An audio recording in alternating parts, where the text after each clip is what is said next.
ആലപ്പുഴ ചെങ്ങന്നൂർ രണ്ടാലുംമൂട്ടിൽ അങ്കനവാടിയിൽ മൂർഖൻ പാമ്പിനെ കണ്ടെത്തി. 49-ാം നമ്പർ അങ്കനവാടിയിലെ പാചകപ്പുരയ്ക്ക് സമീപത്താണ് പാമ്പിനെ കണ്ടെത്തിയത്. ഉച്ചഭക്ഷണം പാചകം ചെയ്ത് പാത്രം കഴുകാനായി ജീവനക്കാരി പാചകപ്പുരയിൽ പോയപ്പോഴാണ് പാമ്പിനെ കണ്ടെത്തിയത്. തുടർന്ന് വാർഡ് മെമ്പറെ വിവരം അറിയിക്കുകയായിരുന്നു. പിന്നാലെ അങ്കനവാടി ജീവനക്കാരി പഞ്ചായത്ത് അധികൃതർക്ക് പരാതി നൽകി.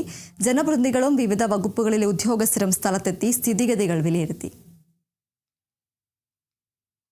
ഞാനിവിടെ കുട്ടികൾക്ക് ഭക്ഷണം ഉണ്ടായിക്കൊണ്ടിരുന്ന സമയത്താണ് ഇതുപോലെ ഈ സൈഡിലായിട്ട് കാണാനിടയായത്. മൂർഖൻ പാമ്പിനെയാണ് കാണാനിടയായത്. അത് പിന്നെ പെട്ടെന്നത് പാസ് ചെയ്തിങ്ങനെ ഇടയിലോട്ട് അങ്ങ് പോവുകയാണ് ചെയ്തത്. ICDS സൂപ്പർവൈസർ അങ്ങനെയുള്ള എല്ലാവരുടെയും നേതൃത്വത്തിൽ ഞങ്ങൾ സ്ഥലപരിശോധനയ്ക്കായിട്ട് വന്നതാണ്. സ്ഥലം പരിശോധിച്ചു. AE അതിന് വേണ്ട മാർഗനിർദ്ദേശങ്ങളൊക്കെ അരഞ്ഞു.